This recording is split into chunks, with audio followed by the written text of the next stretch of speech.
Okay, so we'll continue on SVMs. So in one of the previous lectures, some of the students had asked that how do you solve constrained optimization problems? And I had referred to the fact that typically in literature, in a lot of implementations, you implement something known as a soft margin SVM, which gets implemented by a loss plus penalty form. And once you have a loss plus penalty form, you can use regular gradient descent like methods or any other optimizer. But today we'll be looking at some convex optimization solvers or convex problem solvers, which generally work with a format like this.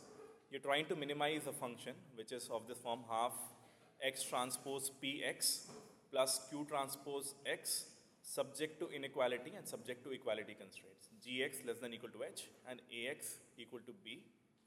So you should take out your notebooks, try to work it out on your own, that if we are given the dual formulation of SVM, which is the above, summation alpha I, where here m is the number of points. Typically I use n, but here m is the number of data points, minus half double summation alpha I alpha j yi yj, xi transpose xj or xi dot xj, the dot product of that, subject to the constraints where inequality constraints alpha I greater than equal to 0 and summation alpha I yi equal to 0.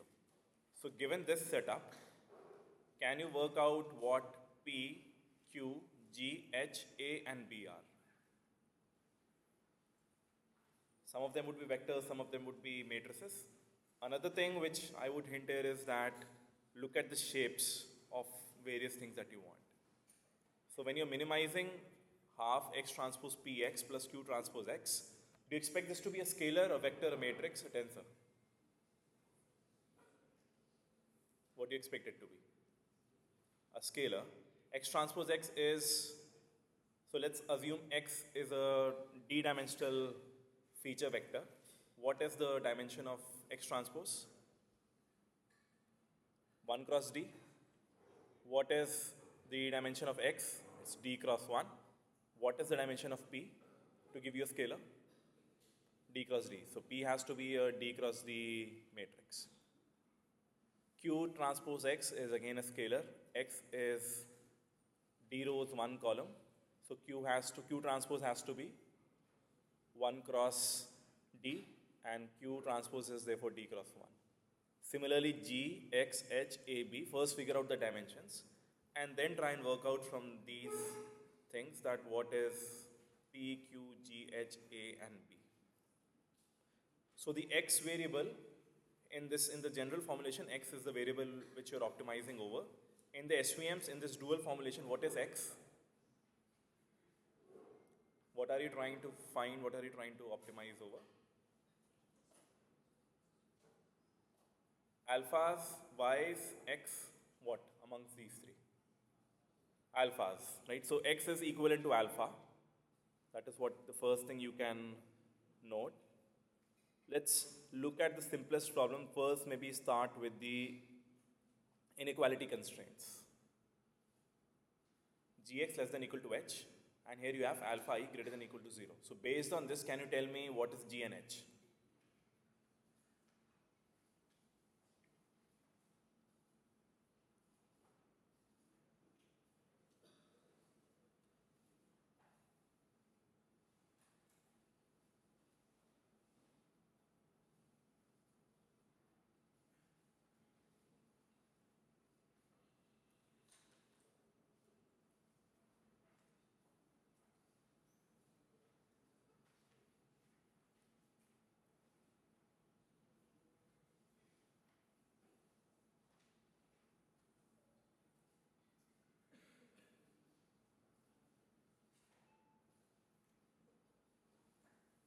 Okay, first column, last row. Anyone?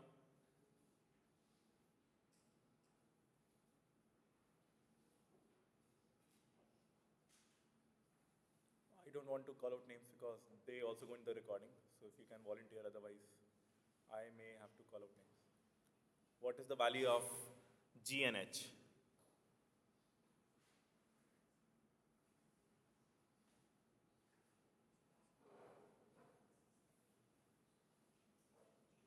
All right, last column, purple t-shirt. what is the value of G and H?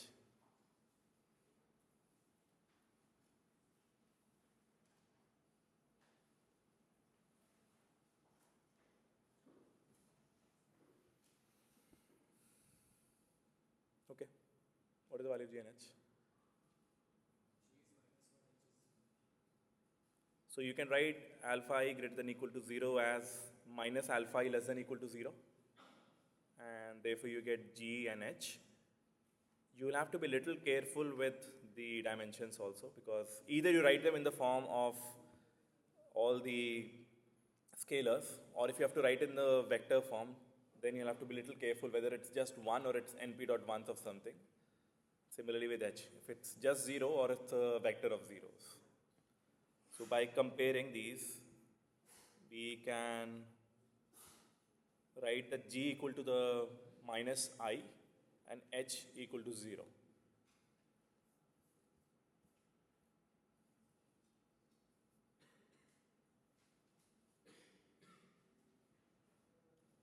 Another hint is that for some of the terms, like for P and the small q, it's perhaps easier to rewrite.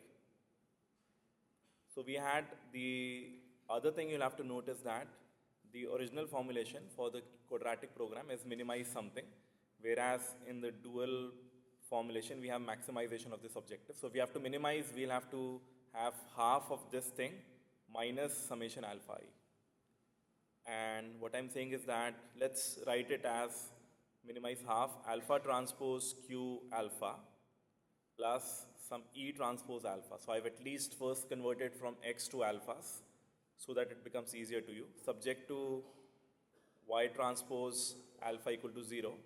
So we had summation alpha yi equal to 0. We can just write that as Y transpose alpha equal to 0. And alpha is greater than equal to 0. So if we expand it out, Q is a matrix. We can write the Q matrix as, if you carefully note this down, it has terms alpha I, alpha j, yi, yj, xi transpose xj or xi dot xj. We'll just write it as qij, the ith, jth element in this, is yi, yj, xi transpose xj, because we had this whole expression half alpha transpose q into alpha. So the alpha I, alpha j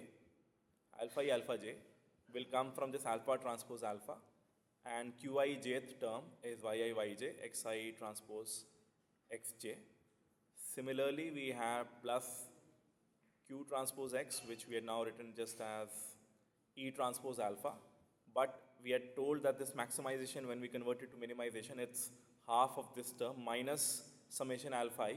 So therefore, we can write it as Ei is minus 1. And when you do E transpose alpha, you'll get alpha I plus alpha 1 plus alpha 2 plus till alpha, the last value, and then whole multiplied by minus 1. So if you do both these things, we have now identified X replaced with alpha, P replaced with Q, where Q is this term, yi, yj, xi transpose xj, and G and H we have identified. Small q we have identified is the E vector. Now we just left with A and B. Can you tell me the value of A and B?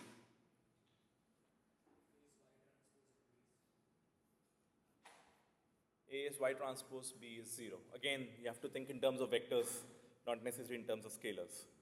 Now the important thing in the dual formulation is that we can replace xi transpose xj, because xi transpose xj is just in the linear sense. But if we have to use non-linear, we have to use more complicated kernels or projection into higher dimension, we can replace the dot product with phi of xi dot phi of xj, or we replace that with the kernel function evaluated on xi comma xj.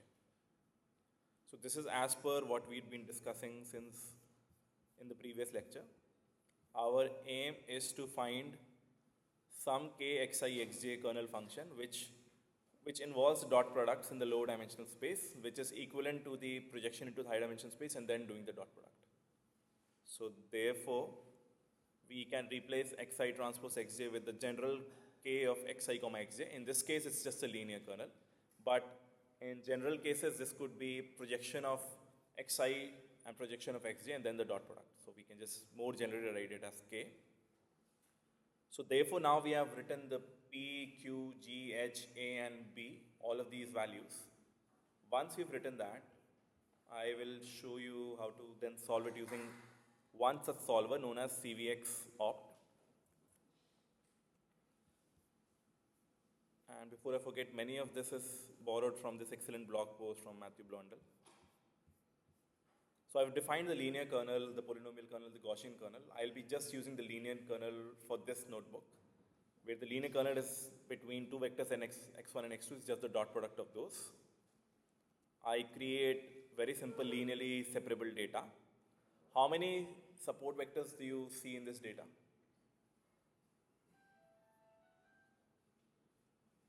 One, two, three, four. What is the minimum number of support vectors that you'll see? For a binary classification, you should see 2. So if we have to compute these quantities, I have to basically, so firstly, let me show you the kind of formulation which I pass in. So when I try to solve this problem, I have to give cvxopt.solvers.qp, it's a quadratic program. I have to give these values of p, q, g, h, a, b. Now I have to compute these values using the data that we have. Firstly, let's try and compute p.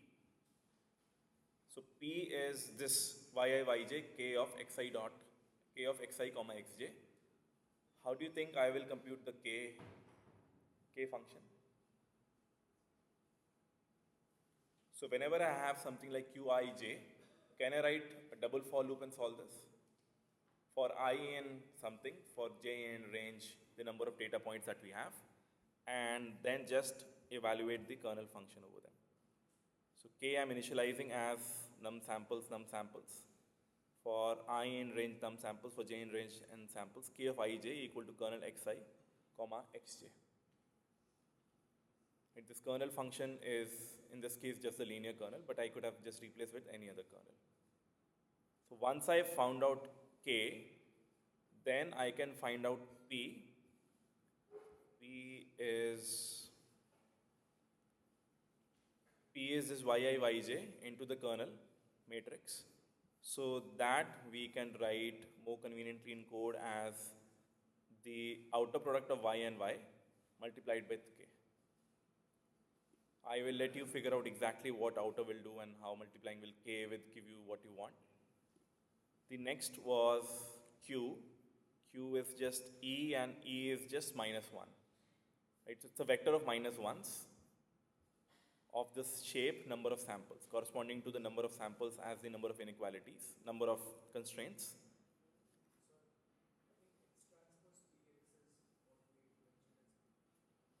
P is this matrix Q. So X transpose X, so if you look at the original formulation, half of X transpose PX, X I'm now replacing with alpha, so I get half alpha transpose Q alpha. Now Q has to be equal to this P, where P is now, I have to replace the alphas from here firstly. Alpha I, alpha J, they get into the form of alpha transpose alpha. And so alpha I, alpha J, one of them comes from alpha transpose, one of them comes from alpha. So then what you're left with is yi, yj, xi transpose xj, or more generally yi, yj, kernel of xi, xj, which then you said is this Q matrix which is containing these values. Therefore, we can write, once we have the kernel matrix, we can write P as the outer product of y into k. X is equivalent to alpha. No, so X, okay, I think you're getting confused because the new formulation also has X and this one also has X. So here X is the variable over which you're optimizing. In this case, X is a data point. So replace this X in the general QP formulation with alpha, and then everything which is left is P. If you remove all the alpha terms, so then you're left with yi, yj, xi transpose xj, which becomes your Q matrix, and qij is yi, yj, xi transpose xj, which if you have to write in code, you will write it as np dot outer yy into K, where K is the kernel matrix, or also known as the gram matrix. A is, what did we say? A was Y transpose. So I'm just writing A as a CVX or matrix Y of shape 1 comma n samples. And I have written here it as D just to make it a double. B is a matrix of zeros. G is a matrix of minus I. G is minus identity matrix. And then H is a matrix of zeros, or sorry, vector of zeros. So once I write all of these, I also wanted you to see the shapes of all of these terms. So P is 40, 40, where 40 was the number of data points that I had. Q is 41, A is 140, B is scalar, G is 40, 40, and H is this. So this is also always a good exercise to see the shapes of the various components you're dealing with. And then I use my solver. Within a few iterations, it figures out the optimal solution. It talks about various things, such as the gap. So this gap is perhaps what refers to as the duality gap. When you solve the problem in primal dual, what is the gap between primal and dual? You don't need to worry about it. Importantly, once I've solved it, I can find out my alphas, so which turn out to be all of these numbers. And many of these numbers are in floating points, so they are very small. Some of them are not too small. So therefore, because of floating point imprecision, I'm not getting exactly zeros. Right? So what we said was that for support vectors, we have non-zeros, but for non-support vector points, alpha should be exactly 0. So here I just threshold it with 1e minus 5 to get the 2 alphas. Why do the 2 alphas have the exact same values? Summation alpha I, yi is 0, and yi is either plus 1 or minus 1. So these are two support vectors corresponding to the two different classes. Therefore you get plus 1, minus 1, and these get cancelled out. So by the way, this simple looking code, it took me 4-5 hours to get working. I was making a very trivial mistake which I made in the last class also, which was that initially when I kept using just the y which I get from the dataset, I was getting the errors, I was getting infeasible problems. So you have to, in our formulation, if you remember, we have to specify the negative class to be minus 1 and not 0. So this small mistake can just make the problem infeasible. Let's try again if it still turns out to be infeasible. So everything else will look the same, but you are unable to get a solution. It terminates without reaching any good solution. And this is also what I was getting. You were getting values in 10 to the power 158. Huge values and then some small values. It was not able to find the solution. And if I get back, put the value back of y is to be minus 1, then in a small number of iterations, I'm able to find the optimal solution. Now, we have also seen that once we have figured out the support vectors and the indices of those, I am just getting the x and the y values corresponding to the support vectors, and I'm just plotting them.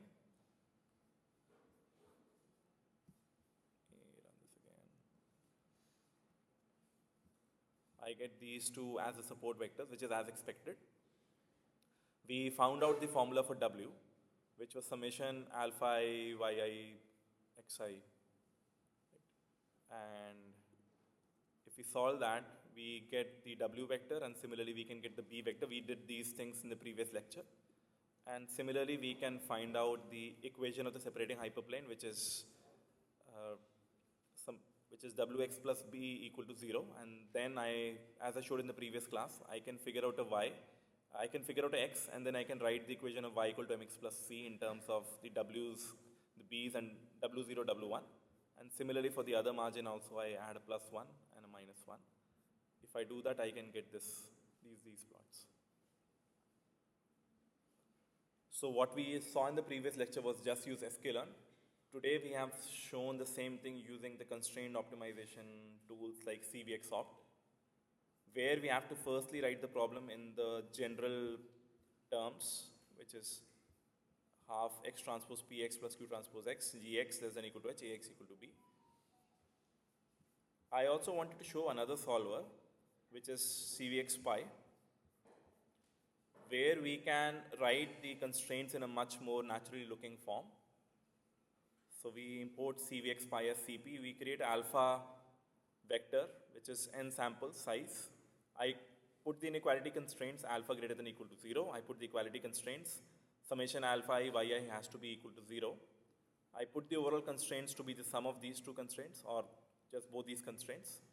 I create my k, I create this np dot order yy into k, plus I'm doing something else. I'm doing plus 3e minus 8 into np dot I num samples. Previously we were just using this as p, but now I'm using plus 3e minus 8 into the identity matrix. Any guesses why I'm doing that? It's not a part of the formulation. Right? In the formulation, we don't have anything like this. But I'm adding a very small quantity to the diagonals of this matrix, which is the kernel matrix.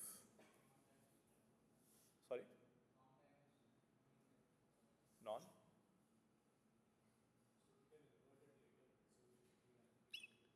So you can invert it later. So the problem is that sometimes due to numerical imprecision, these quantities don't turn out to be positive semi-definite matrices, which are required as a part of this formulation.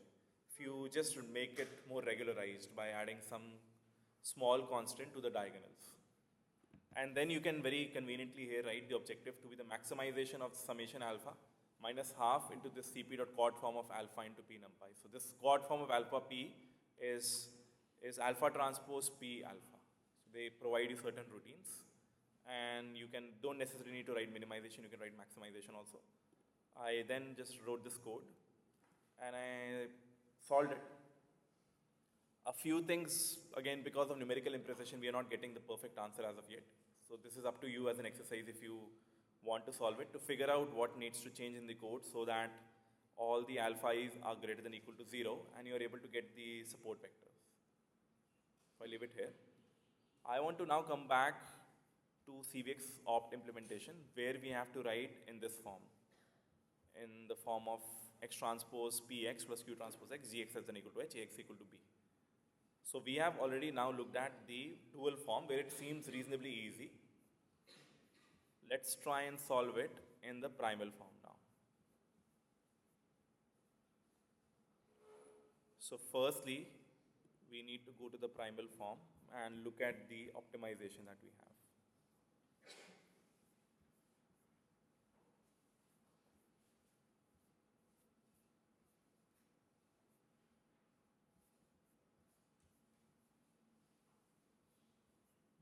Right, so this is the primal formulation.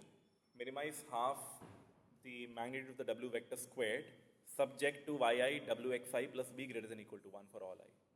How many inequality constraints do we have here? The number of samples. How many equality constraints do we have? Do you have any equality constraints? No. What are the parameters of this optimization? What previously we had alpha, and the alpha is were the parameters of the optimization. What is the parameter of this optimization?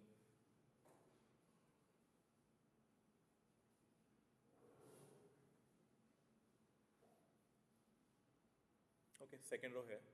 What are we optimizing over here? There are only 2-3 options here. W, Y, X, and B. Which of these are we optimizing over? W? Does everyone agree that we are optimizing over W? But we also have something like B. Right? So remember what we were doing in linear regression. Were we optimizing only over theta 1 to theta d, or were we also optimizing over theta naught? Theta naught also? Here B is acting like theta naught. Now the interesting thing is that B does not occur in the objective function, what you're trying to minimize over. So, but B is a parameter you want to optimize over. So therefore, can you reformulate this as half of W summation Wi squared plus 0 into B? We need a B there. And then subject to the constraints in terms of W's and in terms of W and B. So this is where the primal gets a little more complicated to implement. I will directly show the solution, and you should work it out on your own to figure out what the exact P, Q, all those matrices are. I'll just show you the code which does this. As I mentioned, typically I would have done this as a tutorial, let you solve for 10-15 minutes, but given that many of you want some more time for the deadline, I will directly show you the code. But don't miss this out. This is a very good candidate for a quiz question. So I'm looking at this block matrices. Do we know what a block matrix is? Good, figure it out. So search on Wikipedia. So basically, if you have a big matrix, you're dividing into sub-blocks. You create a block matrix which has to then contain some number of features as the building elements. You again have diagonal of y into x. You have ones, and then you finally solve this problem. I'll skim over the details. The important thing is that the W op and the W that we obtained are exactly same. Again, the dimensionality you'll have to be a little careful about what we are finally using. Similarly, the B opt and the B that we have are the same. So B and W I found using the dual, and W opt and B opt I'm finding using the primal. As I mentioned, the primal form is slightly harder because of the way it is formulated. There are no equality conditions. But the fact that the W and B both need to be considered, that makes it slightly harder. Any questions on this? Okay, so then we go on to perhaps the most confused aspect of SVM, which is the kernels. We have already discussed kernels for a number of applications for a number of times, but I wanted to discuss it again. So if you remember towards the end of the previous lecture, or rather before that, we had firstly started with this definition of the kernel function, which is equivalent to the dot products of the projected data. So this is pretty much what we have seen thus far. Towards the end, when I was trying to interpret this RBF function, I had also told you that RBF of x, xj is also telling you a notion of similarity. If the two values are very similar, the kernel function will evaluate to be a large number, a positive large number. If the two values are highly dissimilar, it will turn out to be negative number 0 depending on the specific kernel that you're using. Right?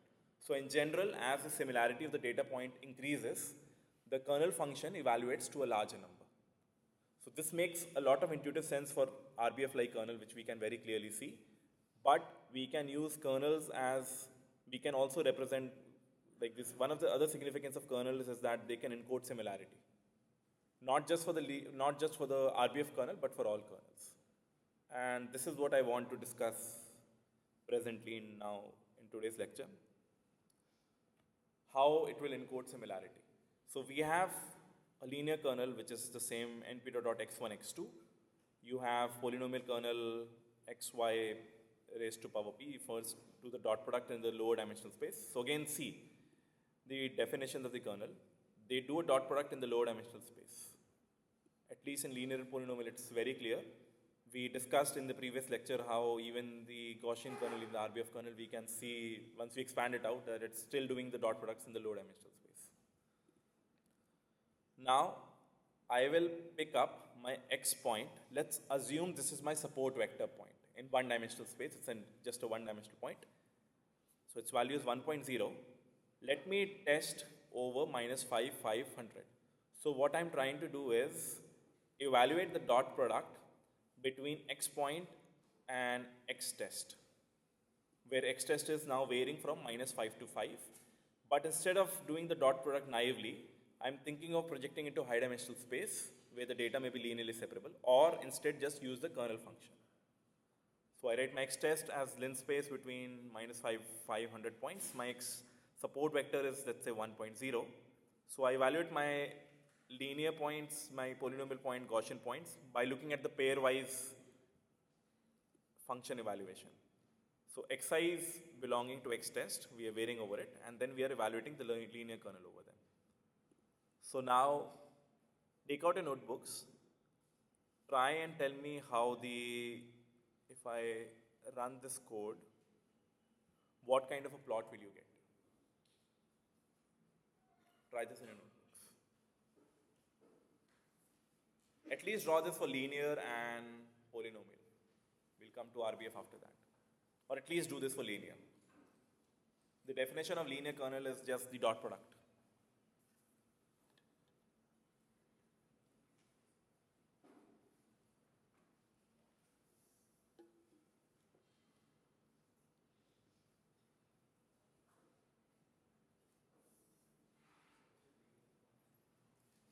The degree you can assume to be 3.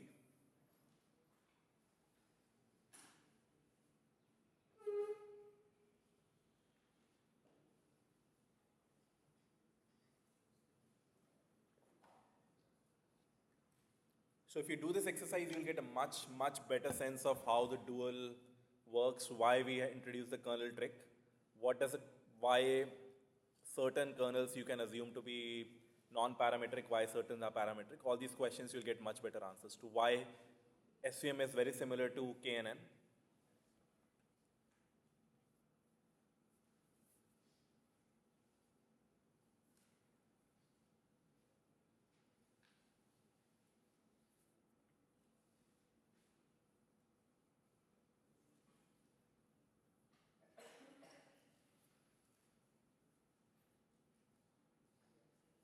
Okay, has anyone drawn this?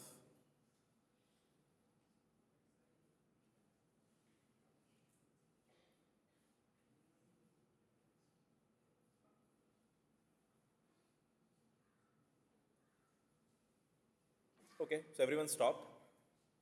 If it's taking you more than a minute, I think you are doing something wrong, or you're maybe overcomplicating this. So we are doing this linear kernel of x point comma xi for xi in x test. What is the value of xi? First value of xi? -5. What is the dot product of -5 and 1? -5. What is the last value of xi?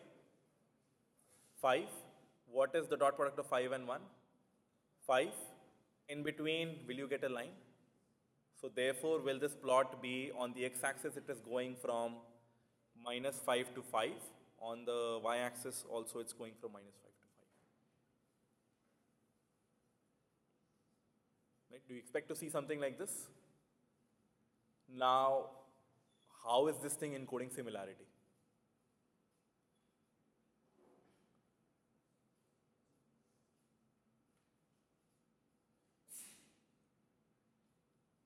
So I kept my test point, or sorry, I kept my support vector point to be 1.01. I'm varying my other points from -5 to 5, and I am plotting the kernel function evaluation of x comma x support vector. I get a line like this. How is this encoding similarity?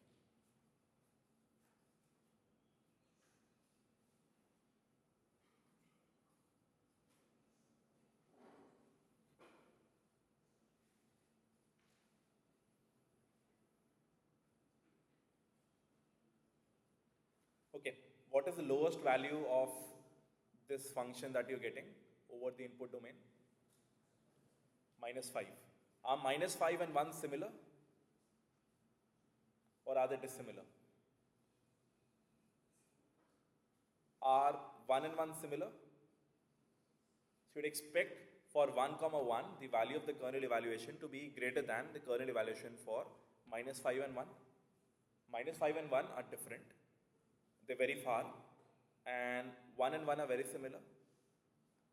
But interestingly, 5 and 1, they give you the highest similarity metrics, highest similarity number, the highest kernel evaluation. Right?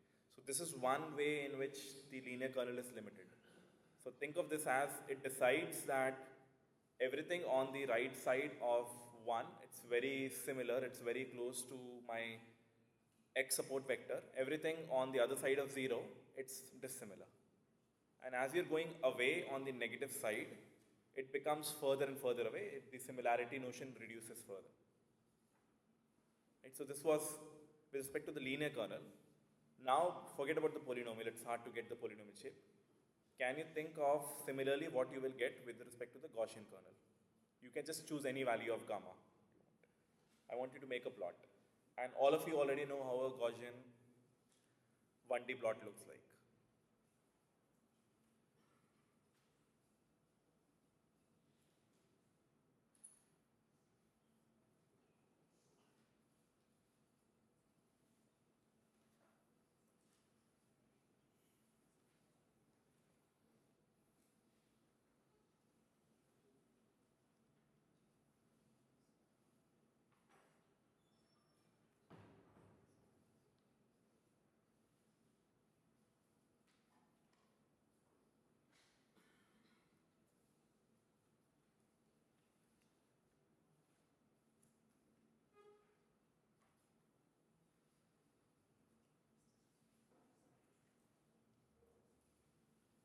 Okay, the simple question first, just look at this formula.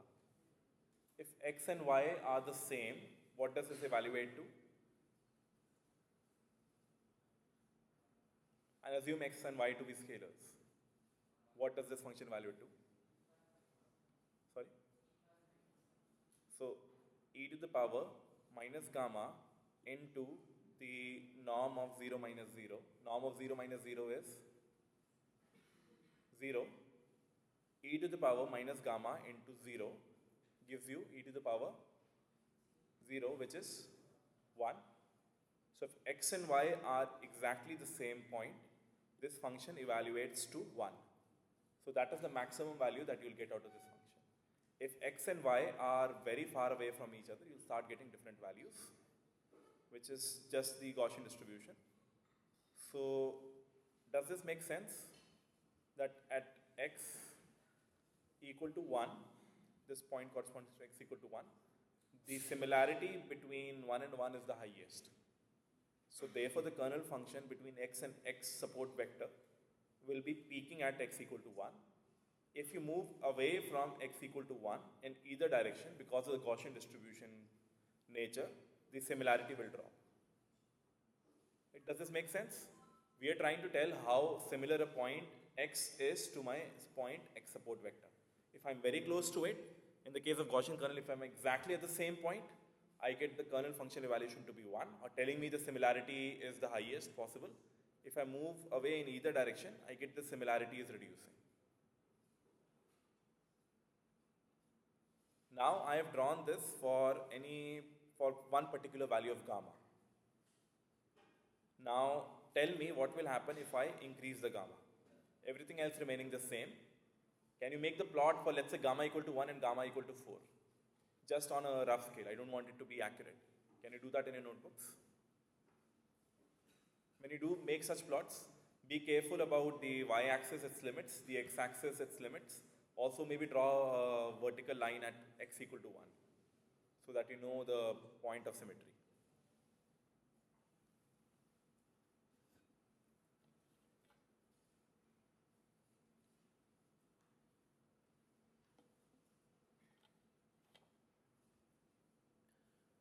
For such questions, you generally just have two options. One, the curve will get narrower or it will get broader. You just need to decide which one and draw.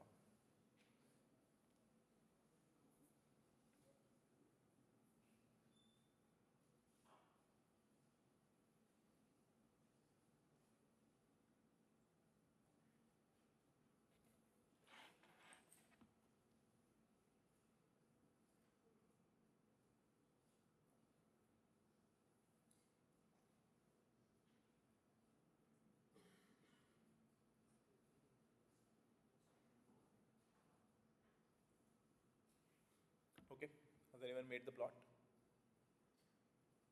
Can you raise your hand to tell me if you already made the plot? Okay, if you increase gamma, does the curve become flatter or does it become peakier? As you increase gamma, the curve becomes peakier. You have an e to the power minus gamma. The way to think about this would be just to put in different values and you'll get some sense. keep gamma to be very large, keep gamma to be very small, and you should be able to get this. Okay, so this was showing if you have a support vector point, I'm typically calling it a support vector point, but you could have called it a reference point, and you're trying to compute its kernel function over a range of values with respect to that fixed point. For linear kernel, you get something like this. For a polynomial, you get this. For Gaussian, you get like this. If my support vector point or my reference point is 0, what will I get with respect to my linear kernel? If I do a dot product of anything with 0, what do I get? 0. I won't say anything beyond this. I would let you think more on this. Now, previously I was drawing with respect to one fixed reference point and looking at all the other test points and looking at their correlations or their covariance matrix. Sorry, their just the kernel evaluations. So now I'm plotting something known as the covariance matrix, which is looking at all pairwise interactions. So I have x is between -5 and 5. I'm looking at all pairs of xi, xj's in this, and I'm then computing the kernels over them. If I do that, I get a plot like this. So this is my x varying from -5 to 5. This is also my x varying from -5 to 5. What this is suggesting is, if x and x1 and x2, here they're represented as x and y, and z is the kernel of x1, x2. So if both these values are very small, close to -5, the kernel function evaluates to 25. What does this tell you? If both the values are similar, the kernel function will evaluate to a large number. If both these values are highly dissimilar, we take x equal to close to 5 and y close to -5, or x1 is close to 5, y x2 is close. Right, so we were talking about the fact that if both the values x1, x2 are highly similar, then the kernel function evaluation is largely positive. Otherwise, it's negative. And here also you can see both x1, x2 are highly positive, so therefore the kernel function evaluation is also positive. Here, they're both of the opposite sign, therefore the kernel function evaluation is negative. This is quite intuitive. If they are both of the opposite sign, the kernel function will have to be negative, which means they are quite different points. At x equal to 0 and all, this is where it becomes interesting. Even though the points are very similar, but the kernel function will have to be 0 because it's merely looking at the dot product. If we were to look at the Gaussian kernel, so just look at the comparison of these. Do you understand what the Gaussian kernel is doing? It is firstly going between 0 and 1. If x is 0,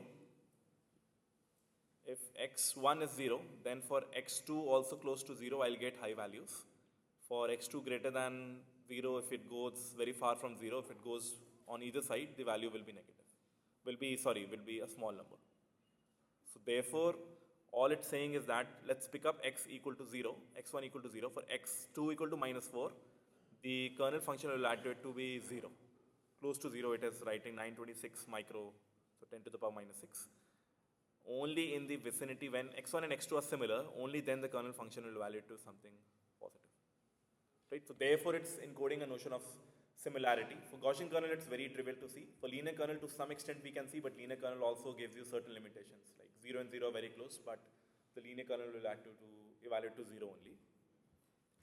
Once you figure this out, okay, so you can also look at what happens when we look at the Gaussian kernel for various gamma values.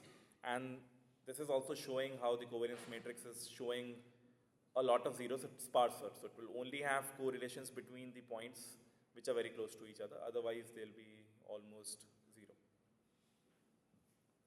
Now we need to understand how to use this notion of similarity in the dual form. This will start looking similar to what we do in Kernel, but now only with certain support vectors and with a notion of distance or similarity from the support vectors. So as before, I've found out the support vectors. In this two-dimensional space, we have two support vectors. And then I have a bunch of code. Let me first just run through this. I found out my dual coefficients to be -0.34 and +0.34. So I discussed this last time also. This is how sklearn gives them. But we know that alpha is have to be greater than or equal to 0. So therefore, we put an absolute value around them. And then we multiply that with the class y equal to +1 -1 to get this similar value. I have chosen a test point to be 7, 8. x is 7, sorry, 7 comma minus 8.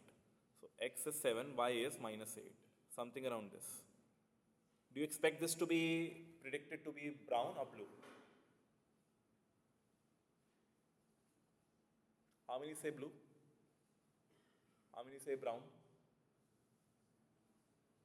How many are thinking only about the assignment and this is only acting as a distraction? Okay, we are almost there. So 7 comma minus 8, if we have these two as support vectors, would we expect the margin to be something like this? So then 7 comma minus 8, is it lying on the brown side of the margin? So it's expected to be predicted to be the brown class. So how did we make that decision now? Did we actually compute the margin or no? In the dual formulation, do we compute the margin? No. So in the dual formulation, if you remember, we have something like, when we have to do any prediction at test time,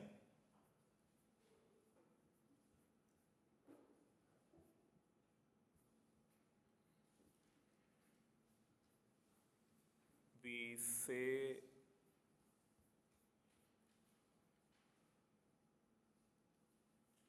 right at test time, what we say is that y hat of x test is equal to sine of this summation I equal to 1 to number of support vectors. So firstly, we need to do this computation only for support vectors.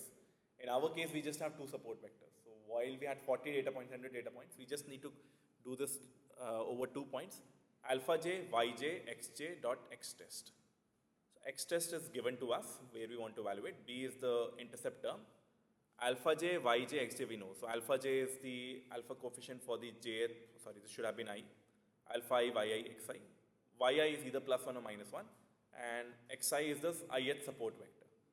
So therefore, we need to do this dot product over n support vector times. So number of support vector times, I do this dot product with respect to each support vector and the test point. Right.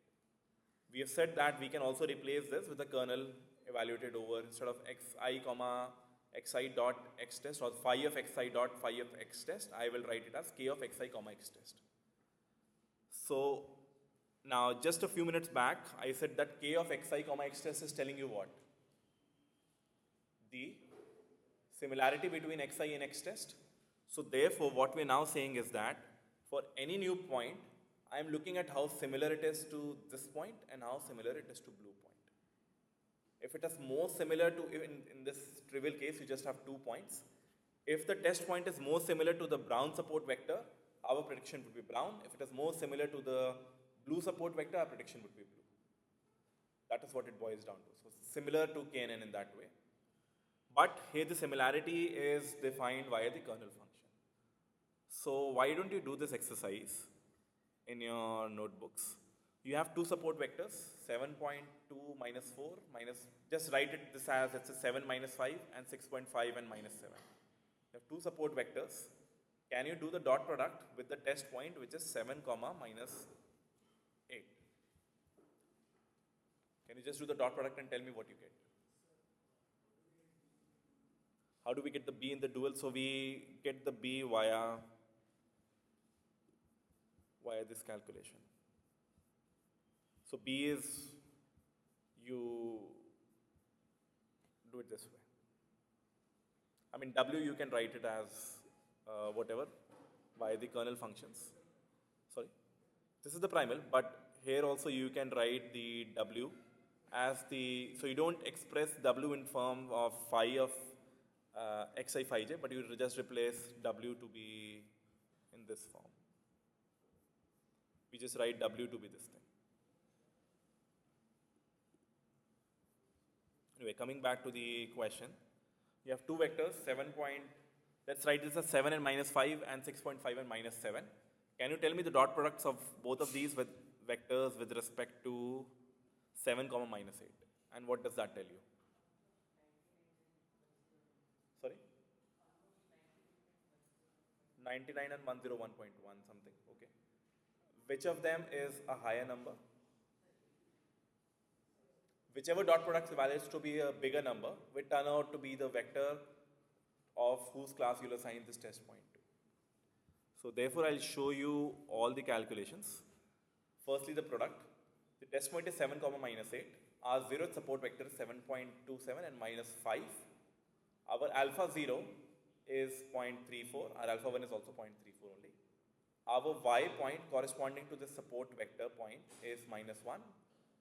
So 7.2 and minus 5. 7.2 and minus 5. So blue class we are calling as the minus 1 class. Yes, blue point is the minus 1 class. So if I do alpha 0 into y corresponding to that support vector into the kernel of x support vector 1 of the first support vector comma x test. Right, so this is the dot product which I asked you to calculate. If I do these things, okay, so the kernel function evaluation is, Jaydev was also telling this correctly, you get 89.6. Whereas for the other one, the kernel function evaluation turns out to be 102. Now, given that this is just two support vectors and everything is symmetrical, just by looking at this 102.89 and the bias term that I have, I can tell that it seems to me that it's more closer to the brown point and the intercept is significantly small. So therefore, my overall prediction has to be the brown class. Right? But let's do the entire calculation. Alpha 0, y0, k of x0 comma x test turns out to be minus 30 because the alpha 0 is a small number. So because of that, for the first point, if I do the same calculation, alpha 1, y1, k x1 comma x test, it turns out to be 35. So I add both of these, summation alpha I, yi, k of xi, xj, summation alpha I, y of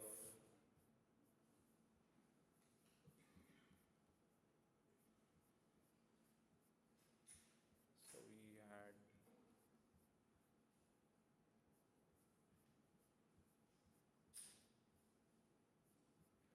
where do I have that summation alpha I, y, I, j.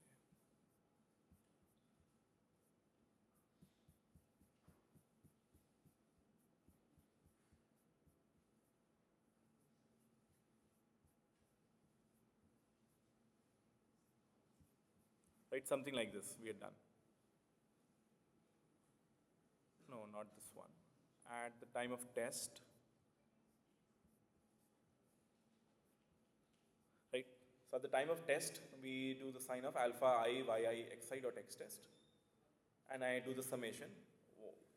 So I have to do minus 30.6 plus 35, and then I add the intercept term. It turns out to be 1.5, which is 4.4 minus 2 point, plus minus 2.8. So my overall decision function evaluation or this expression, sign of this thing, so forget about the sign, just this term, turns out to be 1.5. And thankfully, if I just call sklearn clf.decision function on the test point, I get the same thing. So now, finally, when I want to make the prediction, I will look at the sign of this quantity, which is positive sign, which is the brown class. And therefore, I'll predict for 7 comma minus 8, I'll predict the class to be the brown class. Right, so this is now tying up all the concepts of how the kernel function is trying to encode the similarity, and then how you use the similarity between the support vectors and the test point. Finally, you add the intercept to overall get the decision function, which if you threshold with the sign function, you will get the prediction of this class. Right. Any questions on this? Alphas have to be always non-negative.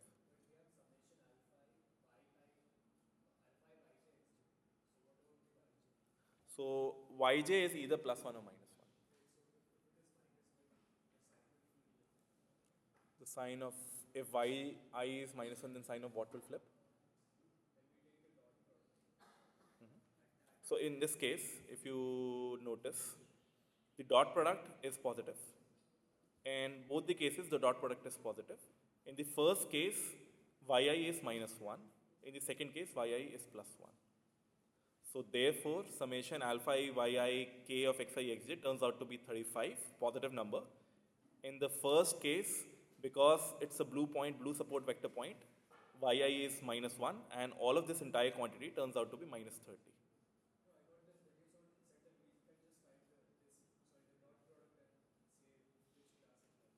Right, I mean, you can just find out the, so in this case, let's assume B was close, so in this very specific case, I was just giving a toy problem. In this very specific case, let's assume B was very close to 0, so we don't need to factor that. If B is very close to 0, and you know that the two support vectors are from the separate class, so then if you just look at 89 and 102, you would know which class it belongs to.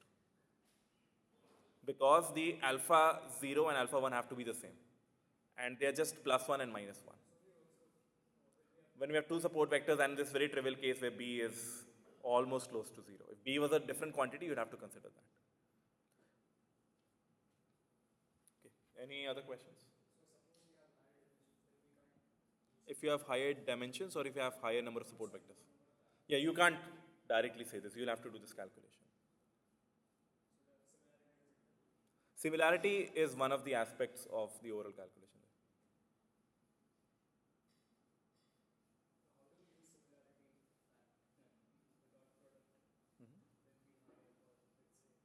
Right, so think of this as an any dimensional problem. If you had more support vectors, you're trying to see is my point close to this support vector, close to this support vector, close to this support vector, etc.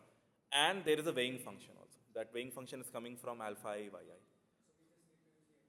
We need to reduce the entire function until unless we are able to geometrically simplify the problem. Okay, good. Any other question?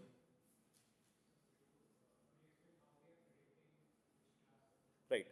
So if you look in the slides, this is my y hat for x test, which is summation I equal to 1 to number of support vectors, alpha I, yi, xi dot x test plus b. I will generally just replace xi dot x test with the kernel function. Right? The kernel function evaluated at xi comma xj, because this could have also been phi of xi and phi of x test plus b. So therefore, for each of the support vectors, we need to compute this quantity alpha I, yi, and then this kernel product, kernel function between xi is a support vector and the x test. So that's what we're doing.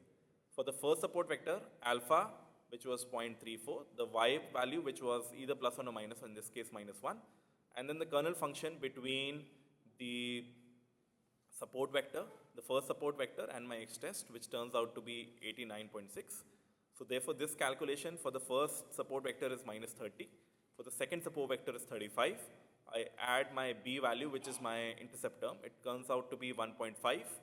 So 1.5, then you put the sign function over 1.5, which is positive.